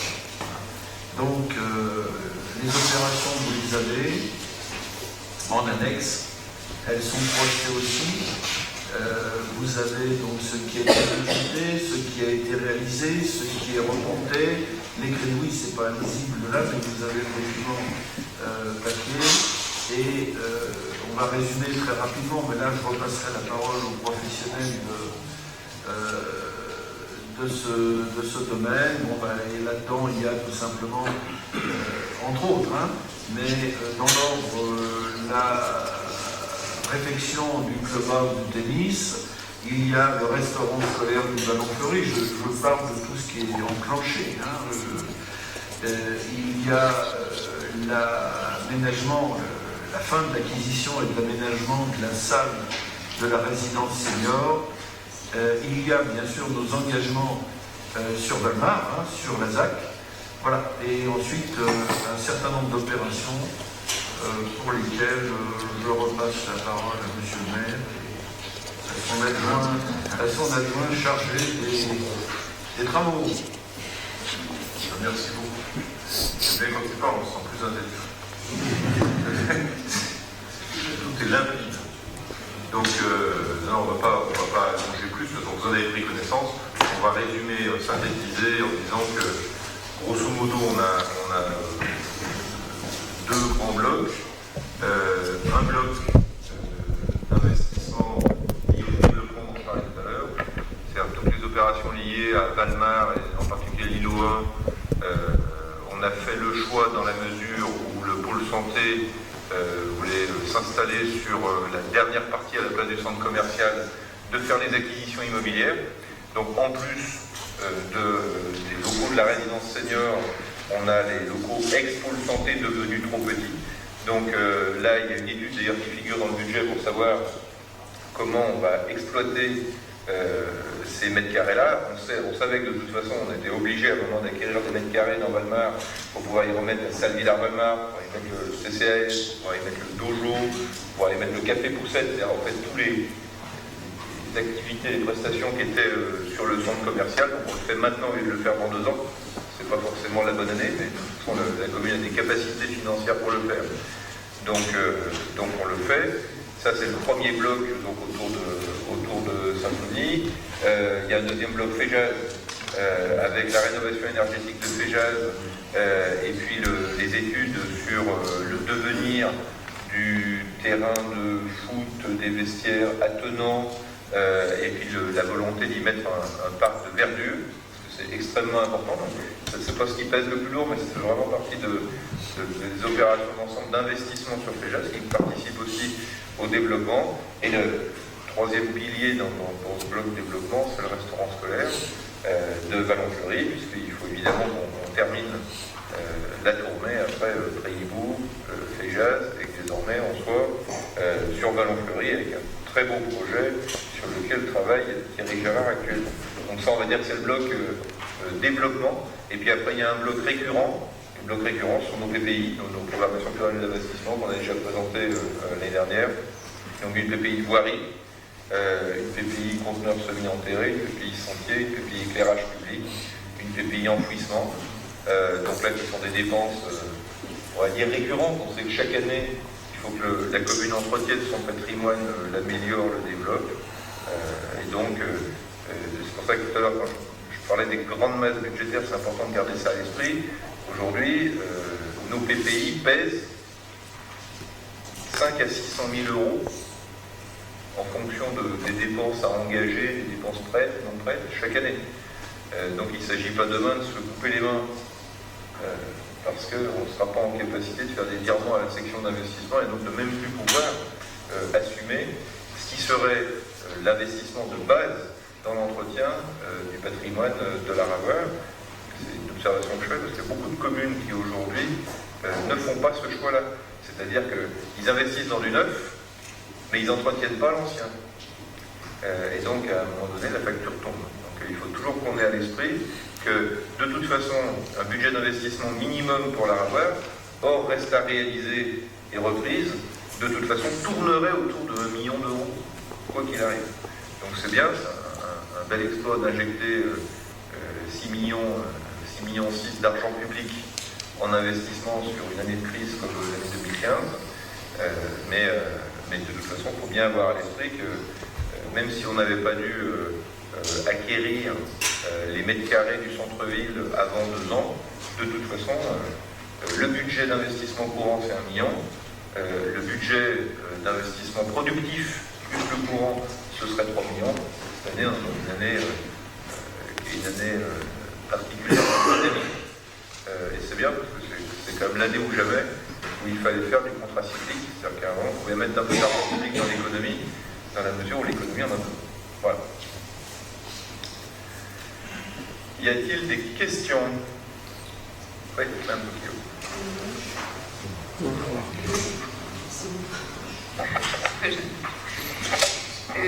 Des questions, des petites questions, parce qu'effectivement la présentation était très claire. Une question sur les dépenses de fonctionnement.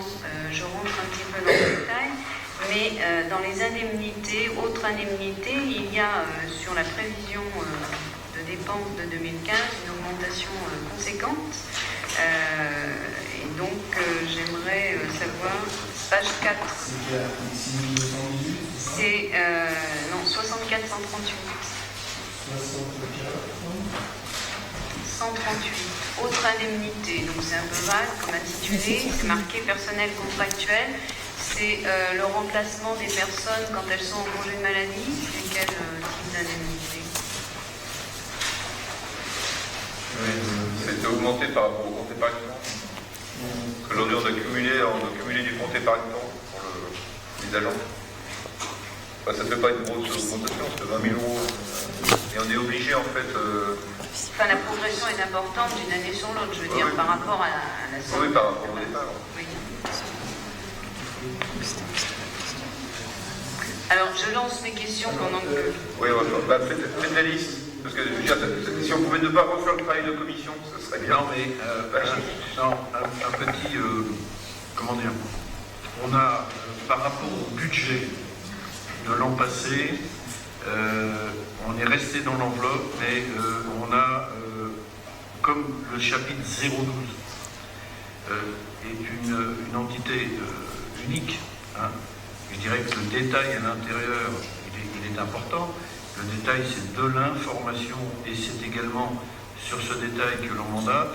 Mais l'année dernière, nous avons dû faire une DM importante, justement, pour tenir compte des variations, de l'impact en année pleine, je parle de l'année dernière, hein, des rythmes scolaires qui avaient commencé en 2013, hein, qui se sont retrouvés en année pleine en 2014, plus tout ce qu'on a pu dire tout à l'heure sur en année pleine les recrutements, fait que les mandatements n'ont pas toujours été très ciblés sur les bons articles. Ça ne répond pas forcément à votre question, mais il faut se méfier des variations entre les réalisations. Ce qui est intéressant, c'est le chapitre global. Voilà. Alors, comme on vous l'a dit, la provision, parce que là, moi, je n'ai pas suivi tout le détail hein, avec la RH, là, mais la provision pour le compte épargne-temps aussi qui est mise en place. Et qui est à la fois, je ne sais pas si c'est une nouvelle licence réglementaire, mais en tous les cas, c'est une grande sagesse de manière à ne pas avoir une bombe à retardement le jour où les personnels en demanderont le paiement. S'ils le prennent en congé, c'est très bien, mais le jour où ils souhaiteront valoriser financièrement leur stock, hein, effectivement, il sera intéressant d'avoir mis l'argent de côté, d'avoir une provision. Autre question, et je rassure Monsieur le maire, je n'ai pas participé, et je le regrette, à la commission des finances, je n'étais pas disponible ce soir-là. J'aurais voulu mais il ne faut pas le savoir... faire quand même, comme ça on va faire la liste des questions. Voilà, non, mais j'en ai pas beaucoup, ne vous inquiétez pas. J'aurais voulu savoir s'il y avait un seuil pour les biens amortissables, ou immobilisables, pardon. Un seuil d'achat, un montant. Ou s'ils étaient immobilisables dès qu'on... Tous les biens, quelle que soit leur valeur, alors s'ils rentrent dans la catégorie des biens amortissables, doivent être amortis. Après les durées d'amortissement sont fixées par une délibération du conseil municipal, donc là la nouvelle municipalité n'a pas eu à se prononcer parce qu'il faut qu'il y ait une continuité. Elle aurait pu, elle pourrait modifier le rythme, elle ne l'a pas fait, donc les durées sont votées par le conseil municipal, il n'y a pas de seuil pour ne pas amortir. Par contre, on pourrait aussi, mais ce n'est pas le cas, décider que les biens de faible valeur, on les amortit d'un seul coup en une année aussi. Ça c'est pour purger les aides à l'inventaire. Mais il n'y a pas de seuil pour amortir ou ne pas amortir. Tout bien qui rentre dans la catégorie des biens amortissables doit être amorti, même s'il fait 500 € sur 10 ans, 50 € pendant 10 ans. D'accord. Et alors, juste deux remarques. Une sur les avantages en nature que perçoivent les associations. Parce que dans la liste des attributions de subventions, on a une somme en monnaie sonnante et trébuchante, ce qui peut nous donner un aperçu de l'aide de la municipalité à chaque association. Mais en réalité, c'est faussé puisque certaines associations ont certainement des avantages en nature, en disposition de salles, en frais d'électricité, de chauffage, etc., qui ne sont pas chiffrés.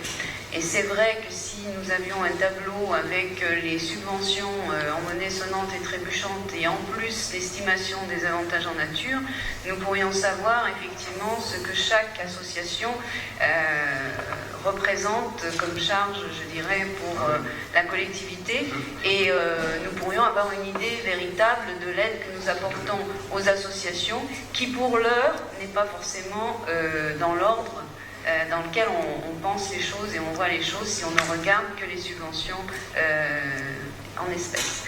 Et puis, deuxième remarque aussi, nous avions demandé lors d'un précédent conseil municipal à avoir la liste du patrimoine de la commune, et nous attendons toujours cette liste et nous serions très heureux de pouvoir l'obtenir. Poser cette question, si ma mémoire est bonne. Oui, alors je vais vous répondre sur les deux choses. Votre préoccupation sur effectivement d'avoir une vision exacte et globale des avantages dont bénéficient les associations était justement la préoccupation de notre collègue Alexandre Génaro, qui m'en a parlé à l'occasion justement de signature, de bons de commande pour mettre un groupe électrogène ici à disposition, etc. Donc on a décidé, mais là je vous assure que la fin d'année a été extrêmement tendue, difficile, etc. Et donc nous avons décidé effectivement de monter un fichier des associations, à la fois avec le cash qui est dans la délibération, mais également de tous ces avantages latéraux qui parfois peuvent être conséquents. Donc ça impacte Madame la directrice générale adjointe qui envoie passer un certain nombre, et les services techniques par exemple, qui mettent à disposition du personnel, ou une pelle mécanique, ou un groupe, etc. Donc c'est un objectif de l'année 2015. Ce sera fait. Mais c'est toujours des choses qui s'empilent sur la charge du service finance, qui est quand même pas un service très étoffé. Ça repose sur 4 personnes, et peut-être là-dedans il y a du temps partiel, je ne sais pas. Mais c'est un objectif de l'année, avec d'ailleurs un double souci. C'est que vous savez qu'une association qui perçoit 23 000 € et plus de subventions doit faire l'objet d'une convention dans laquelle les deux parties exposent ce qu'elles attendent l'une de l'autre. Donc, effectivement, Alexandre s'en est inquiété de savoir que quelqu'un qui frôlerait les 23 000, mais avec... et la trésorière aussi, pour tout vous dire, ce fut une de nos discussions ce matin. Donc ça, c'est dans nos objectifs. Et puis ça permettra peut-être à des associations qui pleurnichent de leur dire il y a ça, certes, mais il y a ça aussi. D'accord. Donc ça, c'est pas moi qui vais faire tout le travail, mais c'est pour ça que je ne veux pas trop m'engager pour les services, mais c'est notre objectif de l'année. Vous aurez en fin d'année un compte rendu de cela. Sur le point de l'inventaire, alors là, bien sûr, vous savez, dans toutes les trésoreries de France et de Navarre et dans toutes les communes, c'est la chose qui pique, comme disent les jeunes aujourd'hui. C'est un travail de Romain, donc on est dessus, là aussi, tous les ans on en tire. Les intégrations des études en font partie, les intégrations également des travaux, qui pour l'instant dorment dans des comptes travaux en cours, et qui doivent rejoindre les comptes. Alors là, ils sont récupérés, le CTVA, mais ils sont toujours en travaux en cours, alors que ce sont des biens qui sont en service depuis des années, les ramener dans le compte 21. Il y a un gros travail à faire. Cela étant, pour tout ce qui est mobilier, matériel, etc., puisqu'il est amorti, on en a un état détaillé. Donc, laissez-nous encore un petit peu de temps pour qu'on y recense. On a même des ambitions, alors je ne sais pas si on ira au bout, mais puisqu'il y a une artothèque, c'est de recenser également, alors qu'ils ne le sont pas, toutes les œuvres d'art que la commune possède, que ce soit en mobilier urbain, demain dans le cadre du 1% culturel, c'est ça, il y aura certainement des choses à Valmar, mais il y a des œuvres ici ou là, alors il y en a des mineurs, mais il y en a certaines d'artistes ravouariens qui sont cotés. Donc l'idée aussi, cette idée est venue quand il a été décidé de prêter des œuvres et il faut tout simplement les recenser. On va essayer de les recenser, on va essayer de les valoriser forfaitairement et à ce moment-là d'améliorer l'inventaire. Qu'on n'amortira pas, puisque les œuvres d'art ne s'amortissent pas par des choses. Voilà. Donc, c'est pas un vœu pieux l'inventaire. En tant qu'ex-trésorier, je peux vous dire que c'est mon dada, mais c'est lourd. Mais on y arrivera avant la fin du mandat, peut-être avant. Ouais.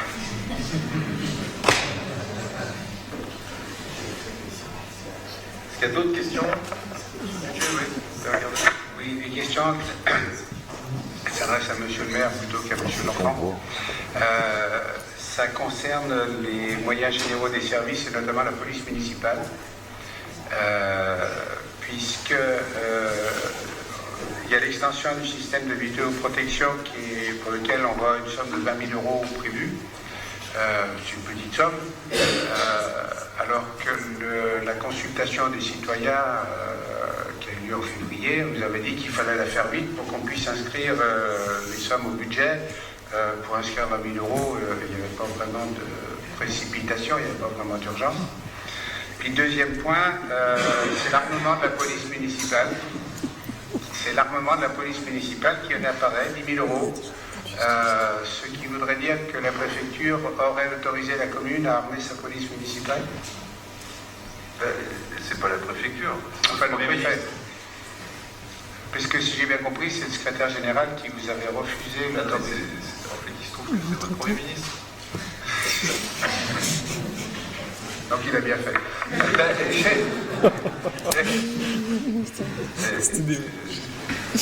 Je pense que c'est jamais bien de réagir de façon émotionnelle. Il n'en reste pas moins que l'émotionnel peut parfois conduire à des décisions utiles.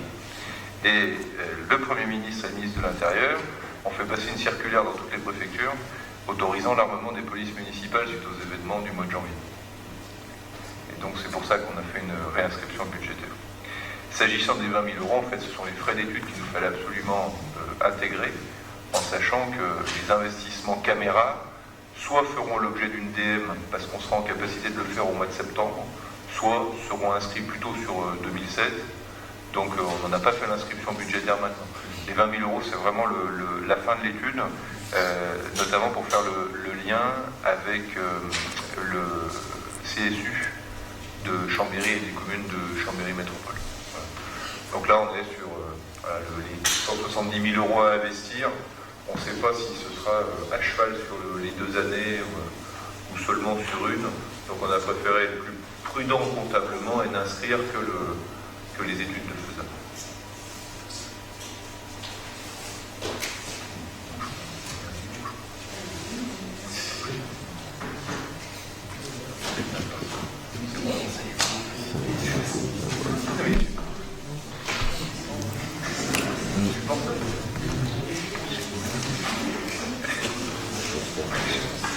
Est-ce qu'il y a d'autres questions?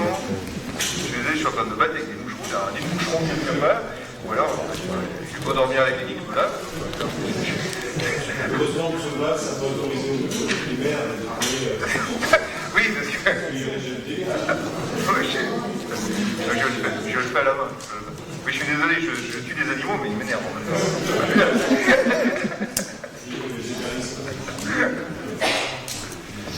Bon, s'il n'y a pas d'autres questions, je vais donc mettre ce budget aux voix. Y a-t-il des oppositions? Y a-t-il des abstentions? Il est ainsi adopté. Pour terminer sur cette séquence budgétaire, je voulais vous dire que la trésorerie municipale de Châles a fait l'objet d'un audit de la Chambre régionale des comptes et que la commune de la Ravoir n'a fait l'objet d'aucune observation sur la gestion 2002-2012.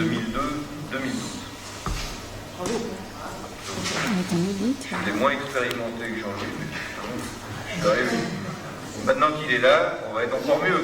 Voilà. Non, mais c'est très bien parce que c'est l'occasion de saluer aussi le travail des services, ceux qui engagent, ceux qui payent, ceux qui comptabilisent, ceux qui analysent, ceux qui recollent, ceux qui auditent. Voilà, c'est quand même. C'est 15 jours à faire. C'est très très bien. C'est très très bien. Pour terminer, alors, ah oui, on a une question orale de Madame Coquillot, mais j'avais une information à vous donner donc sur la fixation des tarifs de spectacle à l'espace culturel Jean Blanc. Je vous en fais pas toute la lecture, hein. Je les laisse à votre disposition. C'est pour tous les spectacles à venir. Et puis une convention de formation avec la Société de formation et d'innovation en secourisme pour une action de formation professionnelle au bénéfice de 3 agents intéressés au CHSCT qui auront lieu à la fin du mois de mars pour 697,50 €. Voilà.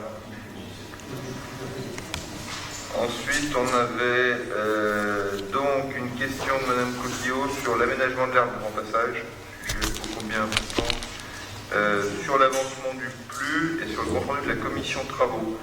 Sur le PLU, ça vaut combien? Sur les travaux, c'est bon. Ok. Donc sur l'aménagement d'une aire de grand passage. Voilà. Sur le Chambéry Métropole vient de lancer un appel d'offres sur des travaux concernant une aire de stationnement des gens du voyage sur la commune de la Ravoir. Nous n'avons jamais entendu parler de ce projet nulle part, donc nous souhaiterions avoir des informations sur l'historique de cette décision. Oui. Alors, on ne pouvait pas encore en parler parce qu'on gardait d'abord la primeur d'information aux propriétaires, que déjà malheureusement on a informé très tardivement, ce que je regrette, mais sur des sujets aussi sensibles que ceux-là, parce que la vraie histoire, c'est que depuis la loi Besson, c'est-à-dire depuis 15 ans, personne n'avait jamais pris ses responsabilités pour implanter un terrain de grand passage. Mais sur ces sujets-là, pour autant, qui peuvent faire l'objet de tous les fantasmes, il faut travailler dans une relative discrétion, sinon une totale discrétion. Donc,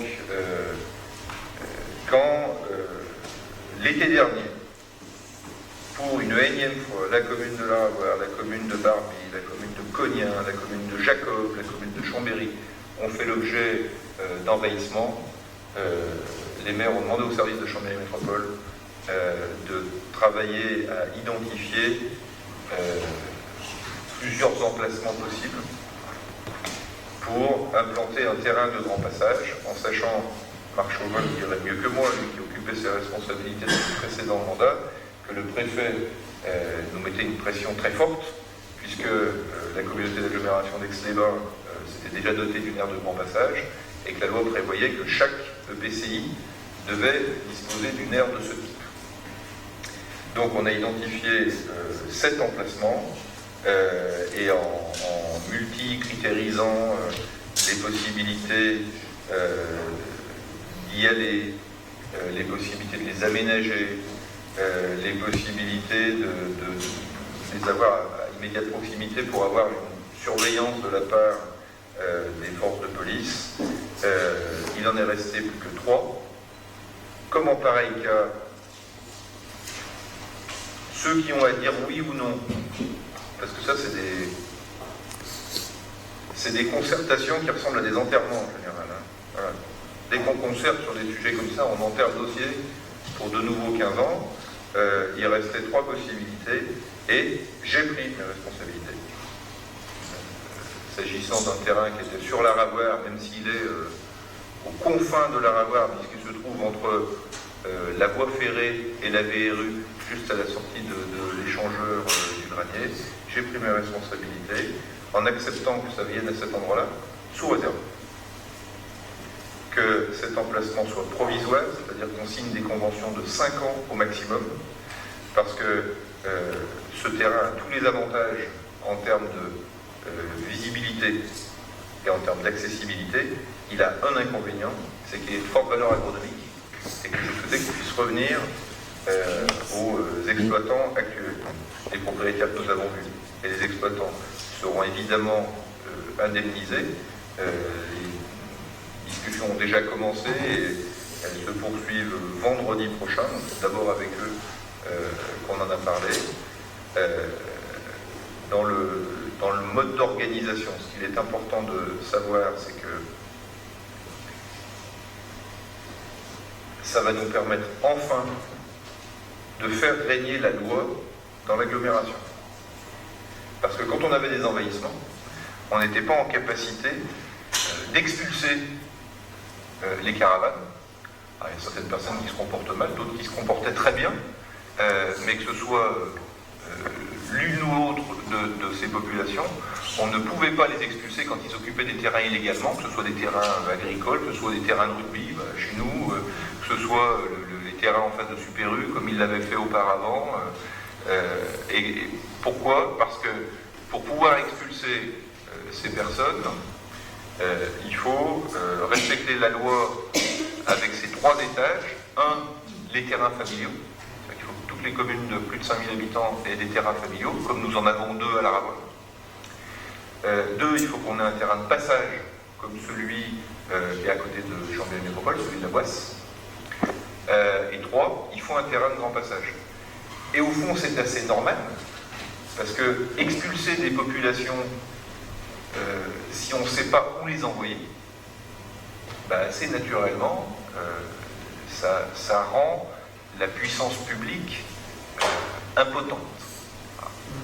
Donc on a pris nos responsabilités et on sera à cet endroit-là pour 5 ans, avec une aire de grand passage. Je ne doute pas que ça puisse faire l'objet de tous les fantasmes. Il se trouve que c'est effectivement beaucoup moins difficile dans la gestion d'avoir un terrain de grand passage que d'avoir des terrains familiaux. Nous, on a des personnes qui, pour la très grande majorité d'entre elles, ont un bon comportement dans les terrains familiaux, mais on a 2 familles à problème, et Dieu sait si au quotidien, c'est compliqué à gérer. Là, en l'occurrence, il s'agit de passages qui durent de 2 à 3 semaines, la plupart du temps dans nos régions sur les mois d'été, les mois de juillet-août. On en a un bon exemple sous les yeux, c'est le terrain de Vauglan, sur la Calpe, qui aujourd'hui fonctionne très bien. Pour autant, on s'est garanti auprès des services de la préfecture pour qu'il y ait des interventions, d'ailleurs sur les conseils de marque régulières de la part des services de police et que le préfet puisse autoriser le concours de la force publique lorsqu'il y aura des expulsions à réaliser, parce que pour autant, les choses ne seront pas toutes roses et il pourra continuer à avoir des envahissements à d'autres endroits que ce terrain. On va également embaucher un médiateur partagé avec la communauté d'Aglo d'Aix-les-Bains pour que ce médiateur puisse gérer les allées et venues de ces populations du voyage.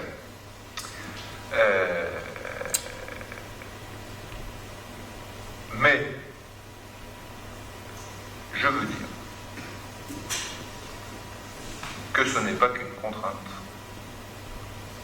que ce n'est pas qu'une nuisance, les gens du voyage. On a tous à l'esprit des camps sales et défoncés. On a tous à l'esprit les méfaits qui peuvent être commis par une minorité.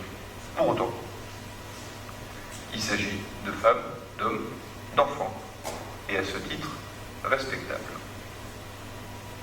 Et dans ces conditions, je pense qu'une collectivité sonore à régler un problème, c'est-à-dire trouver un terrain, pour qu'ensuite elle puisse faire preuve de toute son autorité vis-à-vis de ceux qui enfreindraient la loi et le plus élémentaire des respects, ce qui peut arriver.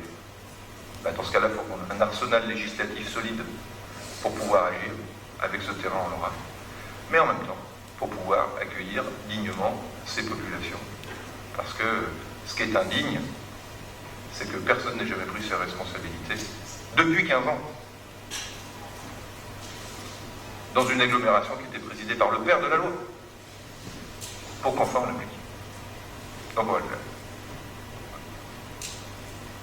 Ah, effectivement, c'est pas très concertatif. Je le reconnais parfaitement. Mais il y avait 7 terrains possibles, qui avaient chacun 30 propriétaires. Si je les avais tous invités pour les concerter, ça faisait 200 propriétaires. Et si je leur avais demandé où il fallait le mettre, il n'y en a pas un qui aurait levé le dos. Ils auraient toujours dit que c'était mieux chez les autres. Et bien de temps en temps, il faut y aller. Il faut prendre sa part. Oui, Gérard. Oui, j'ai aucun problème évidemment avec le contenu de ce projet et l'urgence de montrer qu'on respecte la loi pour pouvoir la faire respecter à nos concitoyens. J'ai juste 2 questions parce que j'ai été saisi à la fois lors de mes permanences électorales, c'est un sujet très chaud du côté de Saint-Mandorf notamment, puisqu'il y a même des pétitions qui circulent, j'ai découvert ça. Et j'ai eu plusieurs coups de téléphone de gens qui avaient participé à la défense du plateau de Gouages à l'époque, parce que c'est un peu la même zone, et qu'il y avait le même enjeu agricole, effectivement, même si c'est une parcelle qui est très spéciale, puisqu'elle est effectivement très enserrée dans les voies de circulation. Donc, j'ai 2 questions. Les aménagements minimums qu'il faut réaliser pour notamment faire face à des conditions météorologiques vite devenir boueuses, ces terrains qui soient du maïs, si je ne dis pas de bêtises, est-ce qu'ils ne sont pas incompatibles ou contradictoires avec cette idée d'aménagement provisoire sur 5 ans? C'est-à-dire que est-ce qu'on peut arriver sans investir trop? Est-ce qu'effectivement il y a une réversibilité de l'usage de ces terrains? Et puis, il a été communiqué, alors ça fait peut-être partie des 3 ou des 7 initiaux, mais il y a probablement un problème territorial, qu'il y avait des terrains du côté de Chignin, dans une zone où là l'agriculture n'avait pas sa place. C'était en termes d'accès, pas très loin aussi des changeurs de Chignin, justement. Est-ce que ça fait partie des terrains? Mais là, on est certainement en dehors de Chambéry Métropole. Est-ce que c'est cette raison-là administrative, je dirais territoriale, qui aurait pu faire refuser ce terrain qui pouvait sembler, enfin je ne connais pas exactement la localisation, mais je vois qu'elle soit un peu des anciennes cuves de pétroliers. Est-ce que c'est un terrain qui a été étudié un peu de près? Alors, sur les aménagements, donc, il y aura 170 000 € d'aménagement. Parce que j'entends dire ici ou là qu'il pourrait y avoir 700 000. La semaine prochaine, on sera peut-être à 7 000. Donc, il y a 170 000 € d'aménagement.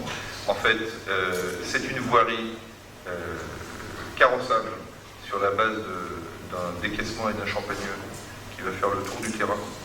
Mais l'intérieur du terrain, en fait, va être protégé par une membrane. Parce que de toute façon, il faut que ce soit des terrains en herbe sur l'été. Mais le terrain ne pourra pas être enherbé avant l'été prochain. Donc en fait, on va mettre une membrane composite pour qu'il puisse y avoir un accès. Donc c'est aussi une des preuves qu'on pourra bien être sur du provisoire. Ce qui est très important pour les exploitants. Ensuite, sur les autres possibilités, en dehors de l'agglo, il y a effectivement des terrains possibles du côté de Cœur de Savoie. Il ne s'agit pas pour les élus de Chambéry Métropole que nous sommes d'attenter à leur souveraineté. Je sais qu'aujourd'hui, la présidente de Cœur de Savoie est consciente du problème qui se pose chez elle comme chez nous. Ce qu'on essaye d'obtenir avec monsieur le préfet, c'est de considérer qu'à l'échelle de l'espace métropole Savoie, 3 terrains de grand passage, c'est peut-être beaucoup. Et donc, on aimerait négocier qu'il puisse y avoir un terrain au nord, qui est celui de Beaublanc, et qu'il y ait un seul terrain au sud, le terrain définitif, pour Cœur de Savoie et Chambéry Métropole. Chambéry Métropole, ça fait 120 000 habitants, Cœur de Savoie, ça fait 40 000, la Cale, ça fait 60 000. Si on a 2 terrains pour une grande agglomération de 220 000 habitants, je pense qu'on pourra subvenir aux besoins. La condition, c'est certainement qu'on soit sur une possibilité d'environ 200 caravanes. Là, sur le terrain dont on parle, on n'ira jamais au-delà de 80. Mais pour être sur 200, il faut que le terrain puisse être divisible en deux pour faire 100 et 100, parce qu'on a parfois des populations qui ne peuvent pas se mélanger. Mais la réponse du préfet est parfaitement légitime. Ça a été de dire, montrez-nous déjà que vous êtes capable de régler le problème pour l'été prochain, et ensuite on acceptera de rentrer en négociation. Pour le moment, voilà, vous nous expliquez année après année que vous êtes grands projets, que vous êtes grandes possibilités, mais qu'il ne se passe rien. Donc, faites. Donc nous faisons, et je pense qu'on se remet dans une dynamique positive ainsi, avec les services de l'État, pour qu'ils nous aident quand il y a des envahissements, pour qu'ils surveillent le terrain de l'embassade, et pour qu'enfin on puisse négocier le fait d'avoir un terrain partagé avec nos voisins de Cœur de Savoie. Après, il y a diverses possibilités qu'on étudiera. Je pense que c'est vraiment dans la concertation avec la profession agricole qu'on y parviendra. Il faut montrer une fois qu'on le fait, pour montrer qu'on peut le faire. Et puis après, tout le monde aura compris que la concertation ne sert pas juste à expliquer qu'aucun terrain n'est possible.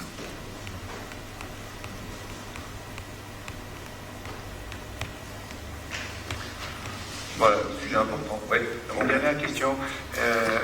Les agriculteurs ou l'agriculteur, je ne sais pas s'ils sont plusieurs, qui exploitent actuellement le terrain, qui font pousser du maïs essentiellement, à ma connaissance, il va y avoir un manque à gagner pour eux pendant les 5 ans à venir. Est-ce qu'il y a une indemnisation qui est prévue En fait, il y a une indemnité d'éviction qui est prévue, qui est naturelle, qui est en ce moment calculée par la SAFER. Et la SAFER va le rencontrer également par rapport aux subventions européennes qu'il est susceptible de toucher compte tenu des céréales qui faisaient pousser là-bas. Parce que dans le cas où on touche des subventions européennes pour une exploitation agricole, si on n'exploite plus pendant plus de 2 ans, on peut perdre le bénéfice de la subvention. Donc ça peut faire partie de l'indemnisation.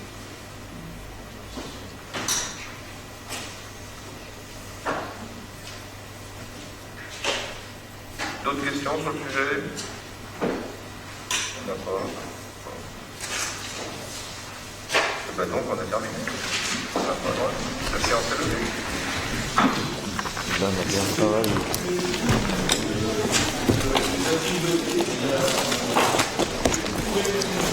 C'est clair que le sujet comme ça, si tu commences à en parler avant d'avancer, il est mort.